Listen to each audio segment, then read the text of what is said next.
Selamat pagi saudara-saudara yang saya kasih dalam Tuhan.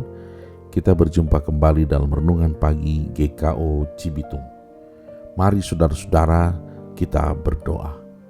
Ya Tuhan, biarlah Bapa, pemberitaan firman Tuhan hari ini menjadi berkat, bukan hanya buat keluarga kami, tapi juga buat semua orang yang mendengar dari pemberitaan yang kami sampaikan. Di dalam nama Tuhan Yesus kami berdoa. Amin. Saudara-saudara yang dikasihi oleh Tuhan, ayat firman Tuhan yang menjadi dasar renungan kita pagi hari ini adalah Mazmur 73 ayat yang ketiga. Sebab aku cemburu kepada para pembual-pembual kalau aku melihat kemujuran orang fasik. Saudara, pernahkah kita merasa iri terhadap keberhasilan orang lain? Sejujurnya tiap orang pasti pernah merasa iri hati karena melihat orang lain yang lebih berhasil, lebih sukses, lebih kaya, lebih berbahagia, lebih cantik, dan lain sebagainya. Rasa iri dalam hati kita semakin menjadi-jadi ketika kita melihat orang tersebut sebenarnya tidak layak mendapatkan semuanya itu. Saudaraku, pemazmur dalam bacaan kita hari ini juga pernah mengalami problem yang sama ketika ia melihat kemujuran dan keberhasilan orang-orang fasik. Seringkali kita malah mempertanyakan di manakah keadilan Tuhan. Mengapa orang fasik diberkati sedang orang benar harus bergumul dengan penderitaan? Seperti Kain, rasa iri membuat hati kita jadi panas dan membuat kita marah terhadap Tuhan. Saudara, kita sering bertanya kepada Tuhan, mengapa dia sih Tuhan dan bukan saya saja? Mengapa yang dipilih dia dan bukan saya? Mengapa yang diberkati itu dia dan bukan saya? Mengapa yang beruntung dia dan bukan saya? Semakin panjang pertanyaan kita, semakin kuat rasa iri hati menguasai kita.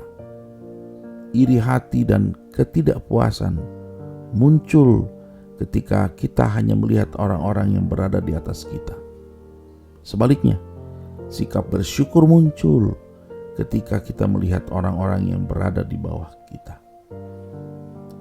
Ketika kita melihat orang kelaparan, orang yang harus mengungsi karena perang, orang yang tidak punya tempat untuk berteduh, pernahkah kita bertanya kepada Tuhan, mengapakah mereka dan bukan saya?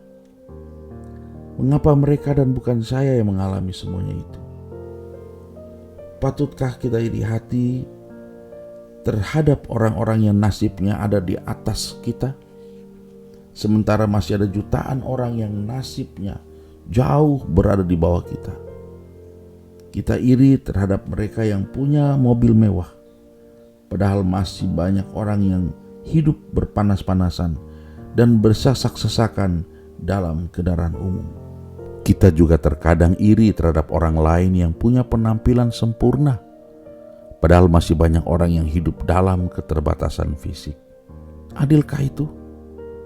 Saudaraku, buanglah sikap iri hati dalam diri kita. Gantikanlah dengan sikap berterima kasih dan mengucap syukur dalam segala hal. Tuhan memberkati. Mari kita berdoa.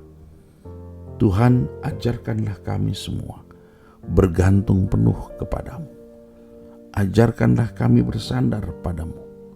Dan kami percaya ketika kami bersandar penuh kepadamu, maka kami dan seisi rumah kami diberkati oleh Tuhan. Karena itu arahkanlah hati saudara-saudara semua, terimalah berkatnya. Anugerah Tuhan Yesus Kristus, kasih Allah Bapa, dan persekutuan dengan Roh Kudus kiranya menyertai memberkati saudara-saudara sekalian kini dan selama-lamanya. Amin. Kiranya Tuhan memberkati seluruh aktivitas saudara hari ini. Shalom.